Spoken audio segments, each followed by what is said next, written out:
Eviction কৰক তেখেতসকলে at least আমাক এসপ্তাহ আগত জনাওক ৰিসেন্টলি আজি 2 বছৰ ধৰি 81টা আমাক ভেন্ডিং জোন দিয়াৰ এটা ব্যৱস্থা কৰিছিল দিম বুলি কৈছিল কিন্তু যোৱা জানুৱাৰী মাহতে তেখেতসকলে দিয়াৰ কথা আছিল কিন্তু আজিলৈকে সেই ভেন্ডিং জোনৰ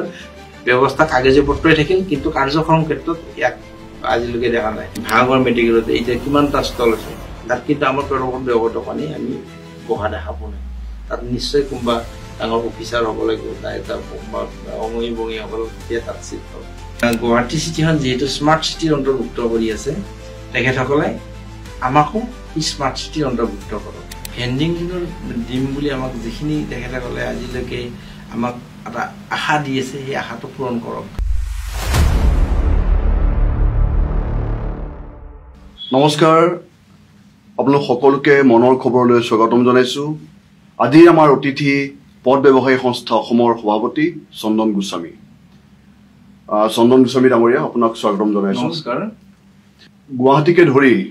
অসমৰ প্ৰতিখন চহৰতে আমি অসংখ্য পদ ব্যৱসায়ী দেখা পাওঁ এতিয়া পাতনি দীঘলীয়া নকৰি আপোনাক পোনপটীয়াকৈ সুধিবলৈ বিচাৰিছো পদ ব্যৱসায়ীসকলৰ প্ৰধান সমস্যা কি আপুনি চাওক আমাৰ পদ ব্যৱসায়ীসকলৰ বিভিন্ন সমস্যা আছে তাৰ ভিতৰত প্ৰধান সমস্যা আমাৰ হ'ল এভিকশন আৰু দিনক দিনে যিটো হাৰত পদ ব্যৱসায়ী বাঢ়ি আছে সেইটো এটা আমাৰ সমস্যা আমি দীৰ্ঘদিন ধৰি চৰকাৰক হওক প্ৰশাসনক হওক পৌৰ নিগমক আমি সদায় দাবী জনাই আহিছো কি যাতে আমাৰ এই যে বিশৃংখল হৈ থকা ব্যৱসায়ীখিনিক শৃংখলাবদ্ধভাৱে এটা ব্যৱসায়স্থলী দিয়ক আৰু ব্যৱসায়স্থলী দিয়াৰ লগে লগে তাৰ ব্যৱসায়স্থলী যিখিনি যাৱতীয় বস্তু ধৰক পানী লাইট বা বাথৰুম এইখিনি যদি আমাক তাত দিয়ে তেতিয়াহ'লে চাব আমাৰ এই ব্যৱসায়স্থলী দিয়াৰ লগে লগে দিনক দিনে যধে মধে আহি মানুহ ব্যৱসায় কৰিবৰ কাৰণে ভয় খাব কিন্তু এতিয়া হৈ আছে কি চবে প্ৰথমতে দোকান কৰাৰ এটা ব্যৱস্থা কৰিছে যাৰ ফলত বিশেষকৈ পাব্লিক কমপ্লেইনটো আমাৰ ওপৰত বেছি ব্যৱসায় কাৰণ যিহেতু পদপথটো এটা খোজকাঢ়াৰ মাধ্যম আছে তাত ব্যৱসায় যদি কৰি পুৰা বন্ধ কৰি দিয়া যায় তেতিয়া অসুবিধা হয় এই অসুবিধাটো সৃষ্টি কৰাৰ কিন্তু মূল পদ ব্যৱসায়ী নহয় কাৰণ আমি দীৰ্ঘদিন ধৰি যেতিয়ালৈ আমি আবেদন জনাইছো তেতিয়া যদি ইয়াৰ সমস্যাৰ যদি সমাধান কৰি লৈ তেতিয়াহ'লে আমাৰ এই যিটো সমস্যা পাব্লিক কমপ্লেইন বুলি কৈ আমাক এভিকশন কৰে সেই সমস্যাটো আমাৰ দূৰ হ'ল গোস্বামী ডাঙৰীয়া আপুনি বক্তব্য আৰম্ভণিতে উচ্ছেদৰ কথা কৈছে আপুনি জ্ঞাত যে 2014 চনত এখন আইন বলবৎ হৈছিলে আমাৰ দেশত আচলতে কেন্দ্ৰত যেতিয়া কংগ্ৰেছ চৰকাৰ আছিলে তেতিয়াই প্ৰথমতে 2013 চনত লোকসভাত গৃহীত হৈছিলে 2014 চনত ৰাজ্যসভাত গৃহীত হৈছিলে 2014 চনতে আইনত পৰিণত হৈছিলে এই আইনখনে ষ্ট্ৰীট ভেণ্ডৰ্ছ এক্ট 2014 আপোনালোকৰ পথ ব্যৱসায়ীসকলক সুৰক্ষা দিছিলে স্বীকৃতি দিছিলে ইমান দিনে কিন্তু স্বীকৃতি নাছিলে তেওঁলোকক সকলোৱে অৱজ্ঞাৰ দৃষ্টিৰে চাইছিলে আৰু এই আইনখনে তেওঁলোকৰ বিশেষকৈ সুৰক্ষাৰ অধিকাৰ দিশটো সুনিশ্চিত কৰিব বিচাৰিছিলে কিন্তু দুৰ্ভাগ্যবশতঃ 2014 চনতে কংগ্ৰেছ চৰকাৰ ক্ষমতাৰ পৰা আঁতৰিল তাৰ পিছতো সকলোৱে আশা কৰিছিল যে পথ ব্যৱসায়ীসকলৰ দিন ভাল হ'ব কাৰণ আমাৰ প্ৰধানমন্ত্ৰী নৰেন্দ্ৰ মোদী ডাঙৰীয়াই তেখেতে নিজে দাবী কৰে যে তেখেতো এটা সময়ত চাহ বিক্ৰী কৰিছিল গতিকে তেখেতো সেই অৰ্থত পথ ব্যৱসায়ী আছিলে গতিকে তেখেতে পথ ব্যৱসায়ীসকলৰ দুখ দুৰ্দশা বুজি পাব আৰু তেওঁলোকৰ কল্যাণৰ বাবে কাম কৰিব কিন্তু বাস্তৱত সেয়া হৈ নুঠিল বৰঞ্চ এশখন যি স্মাৰ্ট চিটিৰ পৰিকল্পনা কৰা হ'ল সেই স্মাৰ্ট চিটিৰ নামত দিল্লী মুম্বাইকে ধৰি বিভিন্ন মহানগৰত খুব নিৰ্দয়ভাৱে উচ্ছেদ চলিল পথ ব্যৱসায়ীসকলৰ ওপৰত এতিয়া মই আপোনাক সেই বিষয়টো সুধিব বিচাৰিছো অসমত সেই পৰিৱেশটো কি অসমত আপোনালোকৰ এই উচ্ছেদৰ কি পৰ্যায়ত আছে নাই নিশ্চয় কাৰণ কিয় এতিয়ালৈকে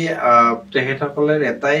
ধাৰণা পৌৰ নিগম বা প্ৰশাসন বা চৰকাৰৰ যাৰে হওক তেখেতৰ এটাই ধাৰণা উচ্ছেদ কৰিলেই ইয়াৰ সমাধান হ'ব বুলি ভাবে সেইকাৰণে উচ্ছেদতে তেখেতসকলে বলক কিন্তু আজিলৈকে মই 97ৰ পৰা ষ্ট্ৰীটত অৰ্থাৎ পদপথত মই দোকান কৰি আছো 97ত যিমান ব্যৱসায়ী আছিল এতিয়া তাৰ মিনিমাম 80% ব্যৱসায়ী বাঢ়ি গ'লকে আমাৰ নিবনুৱা সমস্যা যাৰ কাৰণে তেখেতসকলে যদি এভিকশন যি হাৰত কৰি থাকে এভিকশন যদি নকৰি যে তাৰ সমাধানৰ চেষ্টা কৰি লয় তেতিয়াহ'লে আমাৰ আজি এই দিনক দিনে যিটো চৰকাৰৰে হওক বা পৌৰ নিগমৰ বা পাব্লিকৰ যি ডিমাণ্ড সেইবোৰ আমাৰ নাগলে তেখেতসকলে কি কৰে আজিকালিতো ৰাতি ৰাতি এভিকশ্যন কৰে কিন্তু যিখন আইন আছে এই আইনখনৰ মতেতো ঘপককে এভিকশ্যন কৰিব নোৱাৰে ঘপককে উচ্ছেদ কৰিব নোৱাৰে মিনিমাম এমাহ আগত জনাব লাগে বিকল্প স্থানৰ ব্যৱস্থা কৰিব লাগে সেয়া নকৰে নেকি মহামান্য আদালতে আমাৰ কাৰণে যিখন আইন আমাৰ কাৰণে আহিল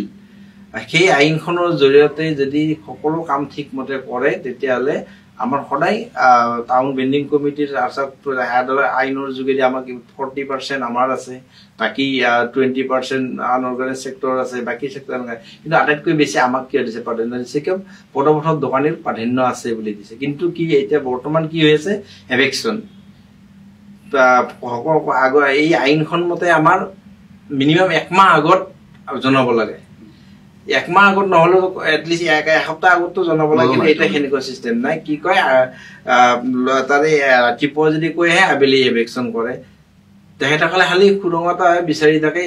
পাব্লিক কমপ্লেইন আছে কিবা আছে পাব্লিক কমপ্লেইন আছে আমাৰ মানুহখিনি কি কৰিব পাৰে তেখেতসকলে এটা নিৰ্দিষ্ট ব্যৱস্থা কৰি দিয়ক কিন্তু এতিয়ালৈকে সেই বস্তুটো হৈ উঠা নাই তেখেতসকলে কোনো ধৰণৰ আইন নিজেই বনাই নিজে যদি যিখন মহামান্য আদালতক ভৰসা কৰি তেখেতসকলে এখন চৰকাৰ চলাই আছে বা পৌৰ নিগম সেই আইন মানে কিন্তু সেই আইন তেখেতসকলে আজিলৈকে মানা মোৰ কিন্তু পৰিলক্ষিত হোৱা নাই কাৰণ এই আইনখনৰ যোগেদি যিখিনি কাম হ'ব লাগিছে তাৰ বিপৰীত হৈ আছে কাৰণ এভিকশ্যন হৈয়ে আছে আজি 18 বছৰ পাৰ হ'ল 2012 চনৰ পৰা 2014 চন আইনত 2014 পৰা আজি 25 পালে এই ইমান দিনৰ ভিতৰত এই পদপথৰ সমস্যা কিন্তু সমস্যা হৈ ৰ'ল সমাধানৰ কথা আজিলৈকে চিন্তা কৰা দেখা নাই ৰিসেন্টলি আজি 2 বছৰ ধৰি 81টা আমাক ভেন্ডিং জোন দিয়াৰ এটা ব্যৱস্থা কৰিছিল দিম বুলি কৈছিল কিন্তু যোৱা জানুৱাৰী মাহতে তেখেতসকলে দিয়াৰ কথা আছিল কিন্তু আজিলৈকে সেই ভেন্ডিং জোনৰ ব্যৱস্থা কাগজে পত্ৰই থাকিল কিন্তু কাৰ্যকৰণ ক্ষেত্ৰত আজিলৈকে দেখা নাই গুৱাহাটীত এতিয়া ভেন্ডিং জোন আছে নে নাই বৰ্তমান গুৱাহাটীত ভেন্ডিং জোন কাগজে পত্ৰই 81টা আছে কিন্তু ডেভেলপমেন্টৰ ক্ষেত্ৰত এটাও ভেন্ডিং জোন নাই এই ঘোষণাটো কেতিয়া কৰিছিল যে এই 81টা ভেন্ডিং জোন 2024 চনত মাছ ভগতে কৰিছিল আৰু 2025 আজি আপোনাৰ আধা গুছি গল এতিয়ালৈকে কিন্তু ইয়াৰ কোনো ধৰণৰ 2024 নে 23 আছিল নাই 2023 চনত তেখেতসকলৰ লগত আমি টাউন ভেন্ডিং কমিটি আলোচনা কৰিছিল 2024 চনত এই টাউন ভেন্ডিং কমিটিত এলটমেন্ট হৈছে নটিফাই হৈছিল কি এই 81টা ভেন্ডিং জোন দিব পাৰ কাৰণ টাউন ভেন্ডিং কমিটিত এডমিনিষ্ট্ৰেশ্যন বিভাগ জিএমসি বিভাগ আৰু বহুকেইটা বিভাগ জোৰ পৰা তেওঁলোকে এনওসি পোৱাৰ পিছত তাৰ ভেন্ডিং জোন এটা নটিফাই হয় সেই ক্ষেত্ৰত 2024 আধা মাহত তেখেতসকলে ভেন্ডিং জোন নটিফাই হৈ এটো ভেন্ডিং জোন হয় বুলি কৈছিল কিন্তু এতিয়ালৈকে কিন্তু এই 81টা ভেন্ডিং জোন কিমানতে সীমাবদ্ধ আছে এক ডেভেলপমেন্ট ক্ষেত্ৰত কোনো পৰিলক্ষিত হোৱা দেখা নাই মানে চৰকাৰৰ কি কৰা উচিত আছিল চৰকাৰে ইয়াক হস্তক্ষেপ কৰাৰ কাৰণ যেহেতু চৰকাৰে সদায় সাধাৰণ মানুহখিনিৰ ওপৰত কয় আমাৰ এই যিখিনি খাতি হোৱা মানুহ তেখেতসকলক গুৰুত্ব প্ৰদান কৰে বুলি নিউজ চেনেলে নানা ধৰণৰ অনুষ্ঠানৰ যোগেদি কয় কিন্তু এই স্থলত কিন্তু আমাৰ এই মানুহখিনি ব্যৱস্থা বহুত শোচনীয় কাৰণ পদপথত ব্যৱসায় কৰি মানুহ এটা পৰিয়াল চলাই থাকে ল'ৰা ছোৱালীৰ ক্ষেত্ৰত শিক্ষাৰ ক্ষেত্ৰত হেৰি কৰে মোৰ যদি দোকানৰ মই দোকান কৰি আজি যদি মোৰ দোকানত এভিকশ্যন হৈ যায় তেতিয়াহ'লে মোৰ ল'ৰা স্কুলত পঢ়ে মই তাৰ ফিজ আছে মোৰ ঘৰ ভাড়া আছে এইখিনি কোনেকৈ সমাধান মানে চৰকাৰৰ সেই সংবেদনশীলতাটো কিয় নাই আপুনি কি ভাবে মানে ৰাইজেও চাওক ৰাইজেও কিন্তু পদপথৰ পৰা কিনি ভাল পায় আমাৰ জনসাধাৰণেও মানে বেছিভাগেই পদপথৰ পৰা সামগ্ৰী ক্ৰয় কৰে কাৰণ তাত কমতে পায় প্ৰয়োজনটো তেওঁলোকে পদপথৰ ব্যৱসায়ীৰ ওচৰ চাপে কিন্তু তাৰপিছতো অৱজ্ঞা কিয় চৰকাৰৰ অৱজ্ঞাটো কিয় চৰকাৰৰ অৱজ্ঞা কিয় মানে এইটো এটা তেখেতসকলে কি কাৰণত কি কৰে সেইটো ময়ো আজিলৈকে ধৰিব পৰা নাই বাৰে বাৰে আমি চিঠি লিখোঁ মুখ্যমন্ত্ৰীলৈ লিখোঁ প্ৰধানমন্ত্ৰীলৈ লিখোঁ আৰবান মিনিষ্টাৰলৈকে লিখোঁ আমাৰ সমস্যাৰ কথা সদায় অৱগত কৰাই আছোঁ আমি উপায় নাপায় আমি মহামান্য আদালতৰো কাষ চাপিব লগা হয় কাৰণ কিয় এইটো সমস্যা আজি ইমান দিনে সমস্যা হৈ আছে ইয়াক যদি অকণমান যদি তেখেতলোকে সুধিছে আজি চাওক স্মাৰ্ট চিটি বনাইছে গুৱাহাটীখন স্মাৰ্ট চিটি বা নানা ধৰণৰ স্মাৰ্ট চিটিত আমাৰো যদি জিএমডি যিটো প্লেনিং কৰে তাত যদি আমাৰ কথা অন্তৰ্ভুক্ত কৰি লৈ বিভিন্ন জেগাত পাৰ্ক স্মাৰ্ট চিটিটো আপোনাৰ ফ্লাইঅভাৰৰ কথা আছে বিভিন্ন বিষয় উল্লেখ আছে আপোনালোকৰ ভেন্ডিং জোনৰ কাৰণে আৰু পদপথৰ ব্যৱসায়ীসকলৰ কাৰণে স্মাৰ্ট চিটিত বিশেষ কিবা উল্লেখ নাই নেকি এতিয়ালৈকে মই যিখিনি পৰীক্ষা কৰিছোঁ বা চাইছোঁ স্মাৰ্ট চিটিৰ ভিতৰত আমাৰ এতিয়া বৰ্তমান অন্তৰ্ভুক্ত হোৱা নাই হোৱা নাই বুলি ভাবোঁ কাৰণ কিয় যিহেতু পদপথৰ ব্যৱসায়ীসকলক বাদ দি পেলাই চৰকাৰে স্মাৰ্ট চিটিৰ পৰিকল্পনা কৰিছে সেইটোৱে নেকি হয়তো হ'ব পাৰে কাৰণ কিয় আমি তেখেতসকলক বাৰে বাৰে দাবী জনাই আহি আছোঁ তেখেতলোক বাৰে বাৰে অৱগত কৰিছে যিহেতু আপোনালোকে বিভিন্ন জাগাত পাৰ্ক বনাইছে নানা ধৰণৰ ৰাজহুৱা অনুষ্ঠানৰ ক্ষেত্ৰত কিছুমান হেৰি বনাইছে তাত যদি যিবোৰ মেডিকেলে হওক কিবা হওক তাত যিবোৰ ষ্টল থাকে সচৰাচৰ মেডিকেল হওক কিবা ষ্টল থাকে তাত যদি এই যি ষ্টলবোৰত যদি ষ্ট্ৰীট ভেণ্ডাৰ্ছৰ যিহেতু টাউন ভেণ্ডিং কমিটি এটা এখন আছে টাউন ভেণ্ডিং কমিটিৰ লগত যদি তেখেতসকলে জড়িত হৈ এই যি ষ্টলবোৰত যদি আমাৰ ষ্ট্ৰীট ভেণ্ডৰ ইনভলভ কৰে হয়তো আমাৰ এই যিটো পদপথত ব্যৱসায়ী দিনক দিনে বাঢ়ি যাবলৈ তেখেতলোকৰ কমপ্লেইন কৰে বা তেখেতলোকে আমাক আজুহাত দেখায় এইটো সমাধা হ'ব বুলি কিন্তু সেইটো নহয় কাৰণ কিয় আপোনালোকে চাওক পাৰ্কখনত যেতিয়া কোনোবা এটা ষ্টল পাব নহয় তাত দামী ধনী মানুহ পায় কিন্তু পদপথৰ দোকানী এজনে তাত নাপায় বা কোনোবা মেডিকেল হওক কিবা হওক তাত যদি কোনোবা কেণ্টিন হওক কিবা তাত যদি হেৰি হয় তেতিয়া আমাৰ এই সাধাৰণ মানুহখিনিয়ে নাপায় নোপোৱাৰ কাৰণ কি সেইটো গম নাপাওঁ কাৰণ কি আমি দাবীয়ে জনাই আছোঁ যিহেতু আমাৰ পদপথত দোকানীবলৈ এটা ছিষ্টেম আছে তেখেতসকলে নিজক এটাই বস্তুৱে জানে মই তেখেতে দোকানখন কৰিব লাগে তেখেতৰ পৰিয়ালটো চলাব লাগে তেখেতে ইমান মেয়ৰ পাছত পঢ়িব নহয় তেখেতসকলে যিমানখিনি ডকুমেণ্টছ সোধে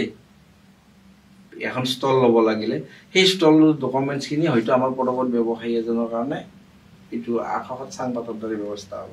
তেখেতসকলে যদি এটা কিবা নিৰ্দিষ্ট মই বোলে মোক ডকুমেণ্টছটো দিলে আপোনালোকে তাত অন্তৰ্ভুক্ত হ'ব পাৰিব আপুনি দেখাই পাইছে ভাঙৰ মেডিকেলত এতিয়া কিমানটা ষ্টল আছে তাত কিন্তু আমাৰ পদপথ ব্যৱসায়ী আমি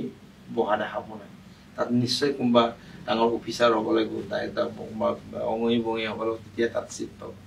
আমি বাৰে বাৰে দাবী জনাই আহিছোঁ কি কিছুমান এনেকুৱা চৰকাৰী অনুষ্ঠানৰ ভিতৰত যিহেতু স্মাৰ্ট চিটিৰ ভিতৰত আমাকো অন্তৰ্ভুক্ত কৰক ইমান সময় ব্ৰিজ বনাইছে ব্ৰিজৰ তলত পাৰ্কিং দিব পাৰে কিন্তু আমাৰ ষ্টল এখন এই কথাবোৰ আপোনালোকে চৰকাৰক কৈছে নাই আমি বাৰে বাৰে চিঠি যোগে তেখেতক জনাই আহিছোঁ তেওঁলোকৰ সহায়টো কেনেকুৱা বৰ্তমানলৈকে তেখেতসকলে আমাক কোনো ধৰণৰ মাতা নাই কিন্তু আমি যিহেতু আমাৰ পৌৰপতি ডাঙৰীয়া আমাৰ ব্যৱস্থা তেখেতক আমি মাজে মাজে লগ কৰোঁ তেখেতে আশ্বাস দিয়ে কয় আমি আশ্বাসতে বৰ্তমানলৈকে আমি আশ্বাসতে এবছৰ গ'ল এবছৰ নহয় বহু বছৰ গ'ল বহুত বছৰ মানে মই এই ভেণ্ডিং জোনৰ কথাটো কৈছোঁ আশ্বাসতে গ'ল কিন্তু এতিয়ালৈকে তেখেতসকল কোনো ধৰণৰ হাতে কামে ধৰা দেখা যোৱা নাই আৰু এনেকে কিমান দিন অপেক্ষা কৰিব লগা যদি আৰু অপেক্ষাৰ হয়তো চবৰে সীমা আছে মানুহ ধৈৰ্যৰ সীমা থাকে কিবা থাকে আমাক আশা দি থাকিলে যদি এনেকৈয়ে সমাধান হৈ থাকে আজি আকৌ নতুন ইলেকশ্যন আহিবই 2026 চনত যদি তেখেতসকলে আমাৰ এই ক্ষেত্ৰত যদি তেখেতসকলে কোনো ধৰণৰ পদক্ষেপ নলয় এই ব্যৱসায় নিৰ্মাণৰ কাৰণ গুৱাহাটীতে মিনিমাম 30,000-35,000 দোকানী আছে 35,000 দোকানীৰ লগত ব্যৱসায়ীৰ লগত পৰিয়াল আছে তেখেতৰ লগত কাম কৰা মানুহ আছে টোটেল মিনিমাম আমাৰ অল অসমৰ ভিতৰত গুৱাহাটীৰ ভিতৰতে আপোনাৰ মিনিমাম 2.5 লাখ মানুহ ভোটাৰ আছে নেক্সট অল অসমৰ ভিতৰত মিনিমাম 1 কোটি মানুহ ওলাব যদি আমি 1 কোটি মানুহ বা এই 4.5 লাখ মানুহে যদি আমি যদি এই আমাৰ সুবিধাখিনি আমি নাপাওঁ তেতিয়াহ'লে আমি যদি বেলেগ চিন্তাৰ দ্বাৰা যে আমি কাম কৰিব লগা তেতিয়া তেখেতসকলে নিশ্চয় লছ যাব এইখিনি নকৰি যদি তেখেতসকলে যদি আমাৰ যিখিনি প্ৰাপ্য আমাৰ যিখিনি অধিকাৰ সেইখিনি যদি তেখেতসকলে দিয়াৰ ব্যৱস্থা কৰে তেতিয়াহ'লে আমিতো বহুত ডাঙৰ বস্তু সোধা নাই আমি এটাই বিচাৰিছোঁ আমাক ব্যৱসায় আপোনালোকে খাটি খাই পেলাই কষ্ট কৰি কপালৰ ঘাম মাটিত পেলাই আপোনালোকে সৎ পথেৰে উপাৰ্জন কৰাৰ চেষ্টা কৰিছে এই ক্ষেত্ৰত চৰকাৰে আপোনালোকৰ প্ৰতি সদয় হোৱা উচিত আপোনালোকৰ প্ৰতি সহানুভূতিশীল হোৱা উচিত আপোনালোকৰ প্ৰতি চৰকাৰে তেওঁলোকৰ দায়িত্বটো প্ৰদৰ্শন কৰা উচিত এইটোতো তেখেতসকলে উচিত তেখেতসকলে যিখিনি সমস্যা দেখায় সেইখিনি সমস্যা আমাৰ প্ৰথম কথা তেখেতসকলে আমাক পুতৰ দৃষ্টিৰে চোৱা উচিত কিয় আমাৰ মানুহে অজ্ঞানী কোনো এতিয়া বৰ্তমান শিক্ষিত মানুহ পুতৰ দৃষ্টিৰে চাব নালাগে আপোনালোকৰ যিটো কষ্ট কৰি কৰে এটলিষ্ট তেওঁলোকে গুৰুত্ব সহকাৰে ল'ব লাগে তেখেতসকলে কি কাৰণত সদায় এনেকুৱা এটা সমস্যাৰ সৃষ্টি কৰি আহি আছে সেইটো ময়ো নাজানো চৰকাৰে যোন আজি 2012 চনৰ পৰা আমি যিটো সংগ্ৰাম কৰি আহি আছোঁ বা এই আমাৰ আইনখন আমাৰ ক্ষেত্ৰত যিখিনি আমাক অধিকাৰ দিব লাগে সেইখিনি যেতিয়ালৈকে তেখেতসকলে ইমান বাৰে বাৰে অনুৰোধ কৰাৰ পিছতো তেখেতসকলৰ ওচৰত আমি প্ৰতিবাদ কৰি থকাৰ পিছতো তেখেতসকলে কিন্তু আজিলৈকে আমাক কোনো ধৰণৰ ব্যৱসায়স্থলী এটাৰ ব্যৱস্থা কৰি দিয়া নাই কি কাৰণত দিয়া নাই সেইটো তেখেতসকলে জানিব কিন্তু আগন্তুক দিনত কিন্তু আমাৰ ইয়াৰ প্ৰত্যুত্তৰ দিবৰ কাৰণে কিন্তু আমি অলৰেডি কিছু ক্ষেত্ৰত সাজু হৈ আছো গোস্বামী ডাঙৰীয়া আপুনি পথ ব্যৱসায়ী সংস্থা অসমৰ সভাপতি আজি আমি আপোনাক আমন্ত্ৰণ জনাই আনিছো আমাৰ দৃষ্টিত আপুনি অসমৰ বিভিন্ন প্ৰান্তত এই যে লাখ লাখ পথ ব্যৱসায়ী আছে তাৰ প্ৰতিনিধি গতিকে আপোনাৰ ব্যক্তিগত জীৱন সম্পৰ্কে আমাৰ কিছু জানিবলগীয়া আছে কাৰণ আপুনি নিজেও পদপথত দোকান দিয়ে হয় আপোনাৰ কিহৰ দোকান আছে মোৰ ভাতৰ হোটেল আছে মানে কিমান দিন হ'ল আপোনাৰ এই ভাতৰ মই আপোনাৰ এই ভাতৰ হোটেল মই 97 ৰ পৰাই কৰি আছো 1997 চনৰ পৰা আপুনি পদপথত দোকান কৰি আছো ভাতৰ হোটেল কৰি আছে মানে একে ঠাইতে আছে দোকানখন নাই প্ৰথমটো একে ঠাইতে নাই কাৰণ কিয় যেহেতু আমি পদপথত দোকান কৰা উচ্ছেদ কৰা হয় মানে আপোনালোকক উচ্ছেদ কৰোঁতে নিয়মৰ নিচিনা হৈ গৈছে অঘোষিত নিয়মৰ নিচিনা হৈ গৈছে যে আপোনালোকে পদপথত দোকান দিলে আপোনাক উচ্ছেদৰ বলি হ'বই তেনেকুৱা নিচিনাই হৈছে নে কথাটো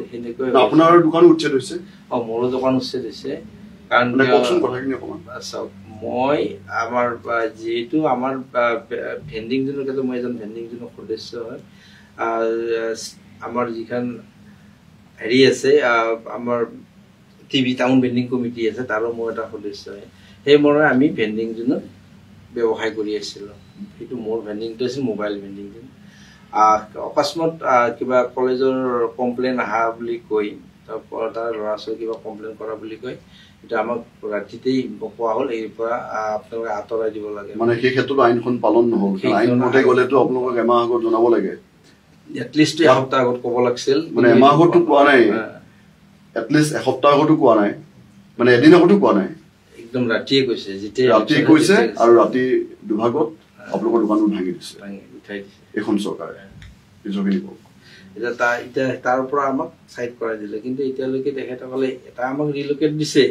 কিন্তু ৰিলোকেট দিলেও সেইটো কাগজে পত্ৰ হৈ থকা নাই এইটো যদি আমাক ভেণ্ডিং জোন যিহেতু ভেণ্ডিং জোন হোৱাৰ পিছত তাত এভেক কৰাৰ ক্ষেত্ৰত টাউন ভেণ্ডিং কমিটিতে সিদ্ধান্ত লয় এই ক্ষেত্ৰত কিন্তু আমাৰ টাউন ভেণ্ডিংৰ কোনো ধৰণৰ সিদ্ধান্ত বৈঠক নবহাকৈ এনেকৈ এভেকশ্যন কৰাটো আমাৰ কাৰণে দুৰ্ভাগ্যজনক কাৰণ অসমৰ কাৰণে দুৰ্ভাগ্যজনক কাৰণ তাত ব্যৱসায় কৰা যিখিনি মানুহ আছে সেইখিনি আমাৰ খিলঞ্জীয়া মানুহ অসমীয়া মানুহ আছিলে আৰু শিক্ষিত ল'ৰা ছোৱালীখিনি আছিলে যিখিনি কলেজত পঢ়াৰ কাৰণে এটা ফিজ যিটো কলেজৰ খৰচ বা তেখেতসকলৰ চলা খৰচ সেইখিনিৰ কাৰণে ব্যৱসায় কৰি আছিল বহুখিনি কিন্তু তাক ৰাতাৰাতিৰ ভিতৰতে উঠাই দিয়া হ'ল কিয় উঠাই দিয়া হ'ল কাৰ যুক্তি উঠাই দিলে এতিয়ালৈকে তাৰ উত্তৰ কিন্তু আমি পোৱা নাই বৰ্তমানৰ বিজেপি চৰকাৰখনে তেওঁলোকে কওঁতেতো জাতি মাতি ভেটি ৰক্ষাৰ কথা কৈছিলে কিন্তু খুব খিলঞ্জীয়া বিৰোধী এটা স্থিতি লৈছে নেকি সকলো ক্ষেত্ৰত কাৰণ আমি দেখিছোঁ এই অলপতে গুণগুণ চেতিয়া তেওঁলোকৰ কঠীয়াতলিত বুলডোজাৰ চলাই দিছে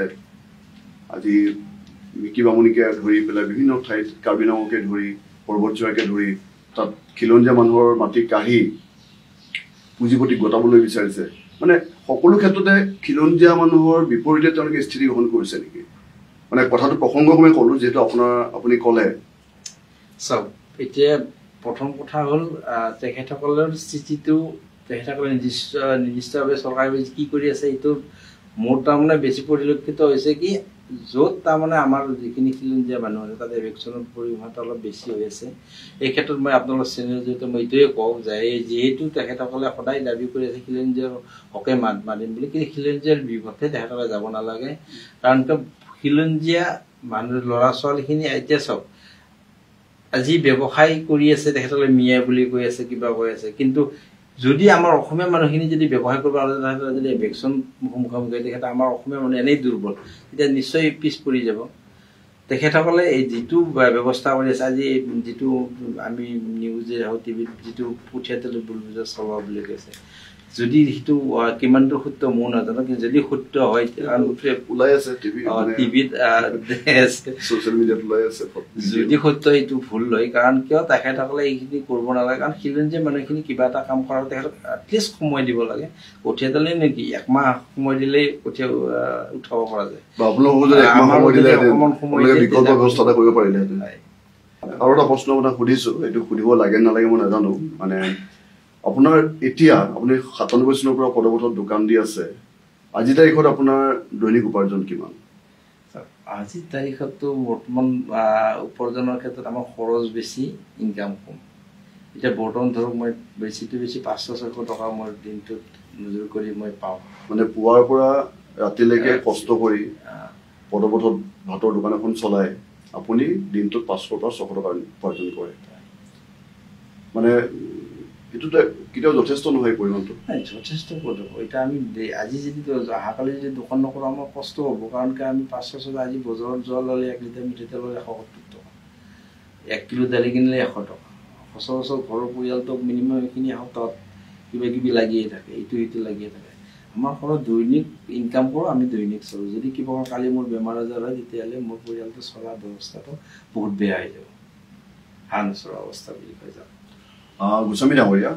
আমাৰ নিত্য ব্যৱহাৰ্য সা সামগ্ৰীৰ দাম দিনক দিনে বাঢ়ি গৈ আছে, চিলিণ্ডাৰৰ দামো বাঢ়ি গৈ আছে। সেই অনুপাতে আপোনালোকে যিসমূহ সামগ্ৰী বিক্ৰী কৰে মানে হোটেলত, তাৰ দাম বৃদ্ধি কৰিব পাৰিছে জানো? নাই, কাৰণ কিয় সেই অনুপাতে আমি দাম যদি বৃদ্ধি কৰোঁ তেতিয়াহ'লে আমাৰ ওচৰত যিখিনি কাষ্টমাৰ আহে সেইখিনি আমাৰ তাত খাবৰ উপযোগী হৈ নাথাকিব। কাৰণ কিয় আমাৰ তাত কাষ্টমাৰ আহে কোনখিনি, ধৰক যিখিনি সদায় কাম কৰে তাহাঁতে লেবাৰ বা পদত যিখিনি দোকান কৰে, ৰিক্সাৱালা বা কোনোবা এটা মিস্ত্ৰী, তেনেকুৱা মানুহ আহে, বা উবেৰ চালক কোনোবা, এনেকুৱা যিখিনি সাধাৰণ মানুহ। যদি আমি বস্তুৰ দামৰ অনুপাতে যদি আমি দাম বৃদ্ধি কৰোঁ তেতিয়াহ'লে সেই মানুহখিনি খাব ক'ত, কি কৰিব? সেইকাৰণে আমি দাম বঢ়াব, দাম বহুত এটা নিৰ্দিষ্ট এটা দাম বঢ়োৱা যায় যিটো বস্তু আমাৰ অকণমান লাভ থাকে। কিন্তু আগৰ যিখিনি বস্তুৰ দাম আছিল সেইখিনি দামৰ তুলনাত যদি দাম বঢ়াব যায় আমাৰ মিনিমাম 3 গুণ আমি দাম বৃদ্ধি কৰিব লগা হয়। কিন্তু আমি বৰ্তমান সেইটো কৰা নাই, কাৰণ কিয় যদি আমি সেইখিনি কৰোঁ তেতিয়াহ'লে চৰকাৰৰ আমাৰ মাজত পাৰ্থক্য বহুত নাথাকিব। মানে সমস্যাটো সেইটোৱে যে আপুনিও সাধাৰণভাৱে চলি আছে, আপুনি সাধাৰণভাৱে চলি থকা আনসকলৰ কথা চিন্তা কৰিছে,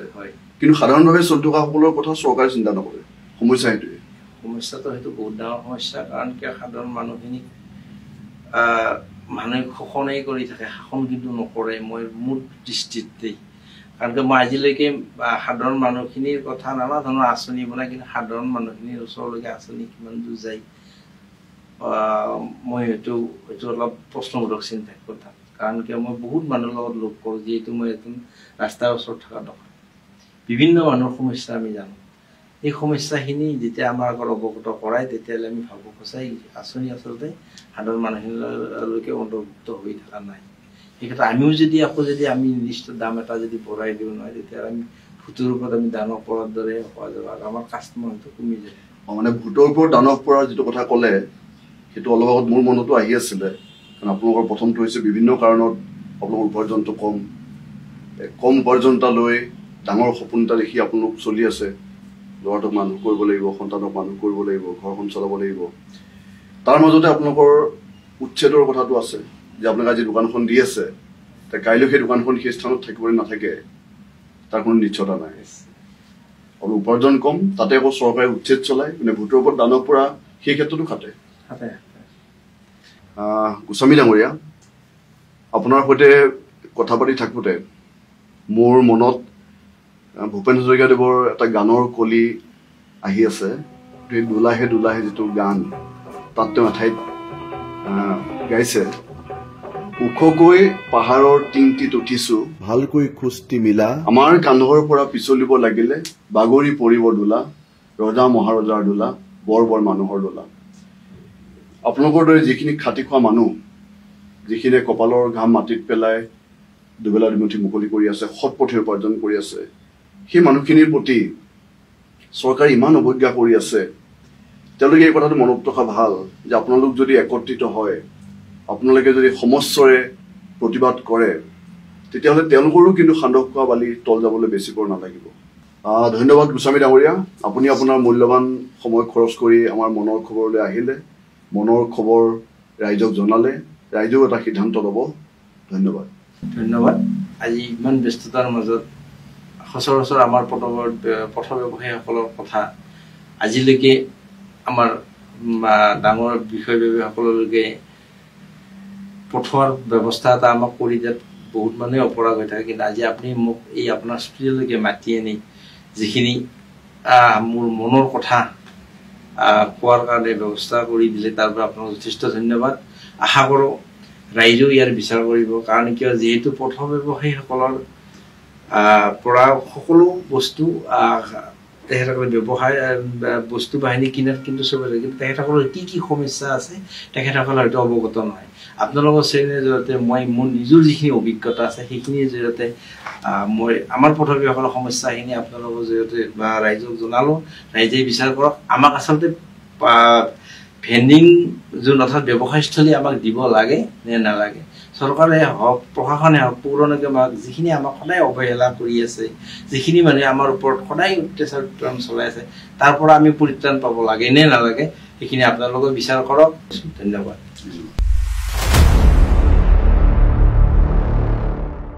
মনৰ খবৰ অনুষ্ঠানৰ আজিৰ অতিথি আছিল পথ ব্যৱসায়ী সংস্থা অসমৰ সভাপতি চন্দন গোস্বামী ডাঙৰীয়া। তেখেতৰ মুখেৰে আপোনালোকে তেখেতসকলৰ দৈনন্দিন জীৱনৰ বিভিন্ন সমস্যাৰ বিষয়ে, অভাৱ অভিযোগৰ বিষয়ে শুনিলে।